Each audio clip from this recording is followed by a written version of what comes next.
all-in-one product. I'm, of course, talking about the grooming.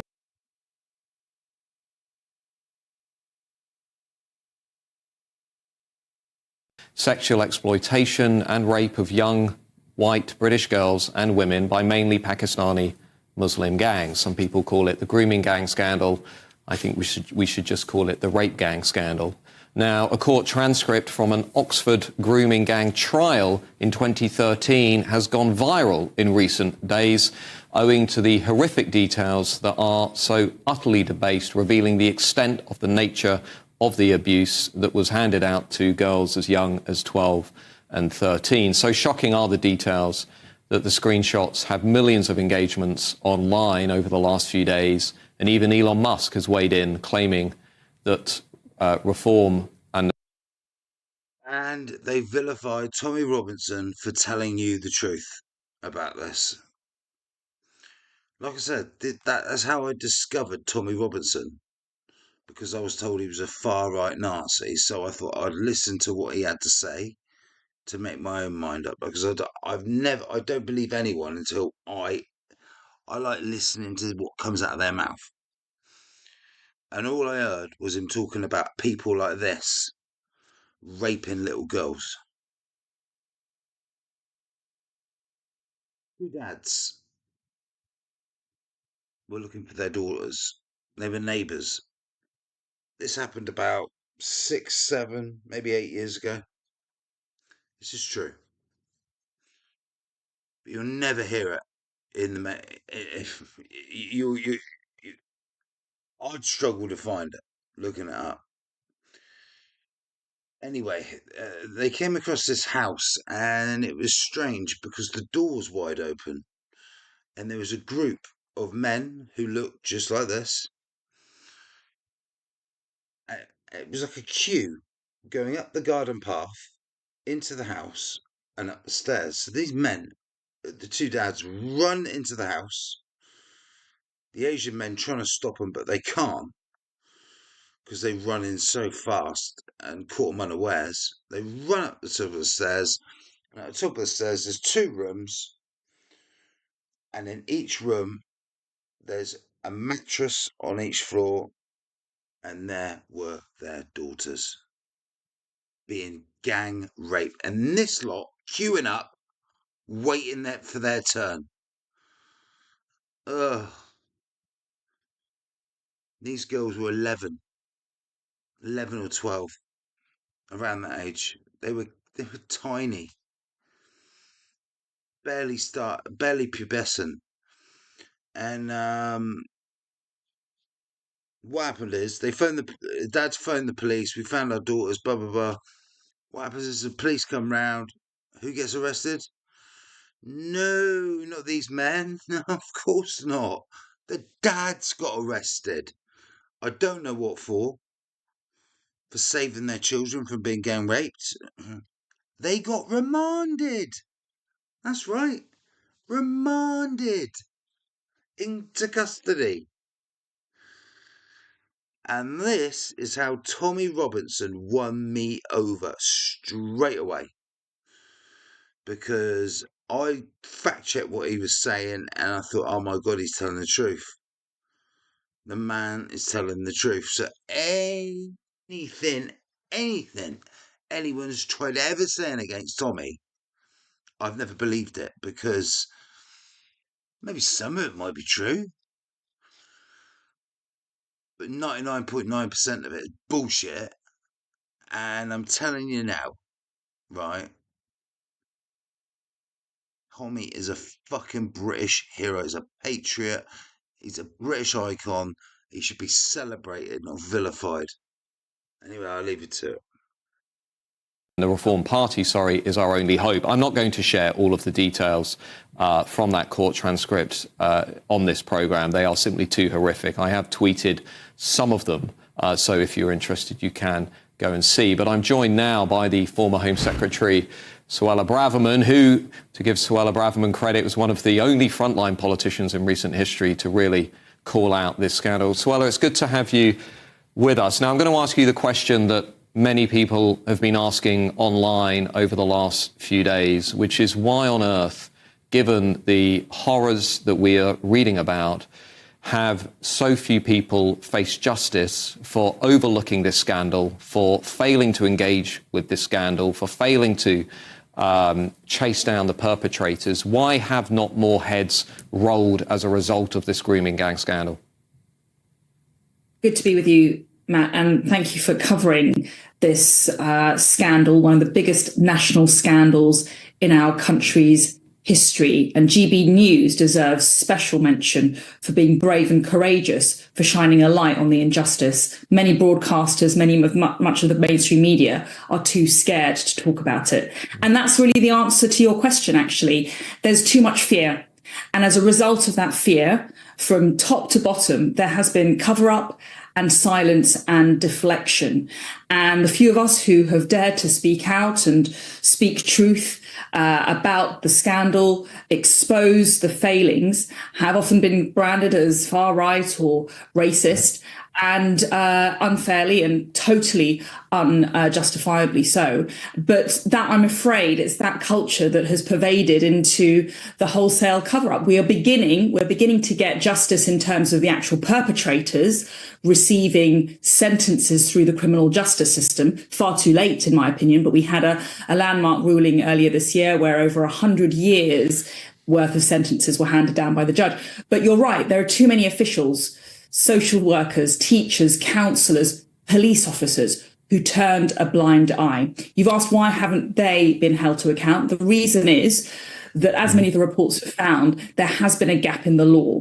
And so there's not been an ability to hold those people to account retrospectively. Yeah. I disagree with that. I think there is actually grounds for negligence, but that's why I've been calling for a new duty to report, so that there's actually a legal obligation on professionals to report cases and instances of child sexual abuse when they see it. I'm going to come back to that point in a second, because I want to discuss how we can have a harder approach to the I say men, but, the sick individuals who are involved in this.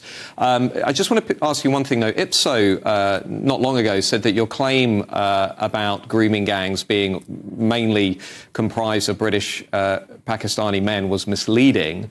Of course, we've got a lot of independent government reports and bits of evidence and so on, that I would argue would support that. But, would you say that again? Do you think that judgment by Ipso was itself a reflection of this problem?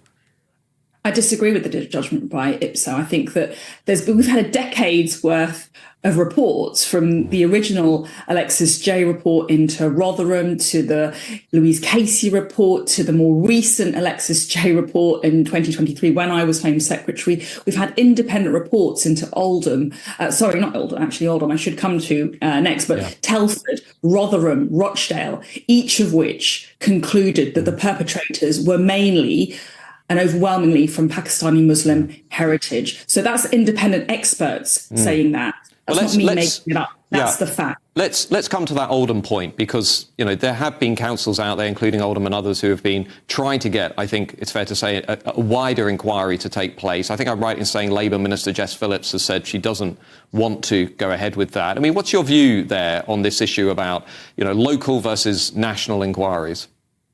I think local inquiries have a key role to play. If you think back to the original Rotherham report by Alexis J, that was the big turning point. That was the first time a comprehensive independent report was carried out, which exposed authoritatively the extent of the failings. And when they're localised, we can see who did what, when, or failed to do what and when. When it's national, some of those local personalities and failings can get overlooked. So I think localised independent reports, such as the one that Oldham Council is requesting, is absolutely the right thing that the government should support. And it's an outrage, frankly, that Jess Phillips and this Home Office team have refused to do so. They've let down victims, and they're letting down the many, many failings, those who have been, whose lives have been destroyed by the grooming gang scandal. One of the issues as well that I've often talked about is deporting some of the people involved in the grooming gangs who have dual nationality. We could use things like foreign aid and, visa programs and so on to apply pressure to countries like Pakistan to basically take some of these again, I say men, but take some of these criminals and abusers back and get them out of our country and keep the British people and our children safe and secure. Is that something you would support? I mean, how can we go further in this? How can we get tougher in making it clear we're not going to tolerate this behaviour? Absolutely. We need to have a zero tolerance approach when it comes to deporting those foreign nationals who've been found guilty of these heinous crimes. You know, one of the most unforgettable moments of my time as Home Secretary was when I visited Rotherham and Rochdale and when I met with survivors of grooming gangs rapes. They were now young women in their 30s, but they told me of the horrendous experiences they had gone through. And some of them told me how that pain and hurt and destruction was exacerbated by the fact that their perpetrators were still in the country and at large because the government, frankly, had failed to get them out of the United Kingdom. So this is adding insult to injury. And if we don't control our borders fundamentally in this way, then we again are part of the problem. And it's also a problem I've seen in the universities. I remember not long ago speaking to academics at the University of Oxford talking about this scandal, and they denied that it was a serious scandal, at which point I had to point out to them that Oxford had a well-established grooming gang and that actually they were sort of falling over themselves to deny that this was a scandal of national significance. But out there, in terms of the wider country, to people watching this show, I mean, the industrial scale rape and harassment of young white girls is something that many people out there just can't. Before this ends, well, I'll wait for it to end. And then I'm going to share with you an important documentary. Can't get their heads around. And there have been people online today saying, look, it's time to name and shame public officials, police officers, social workers, local politicians who failed to take action. Would you agree with that?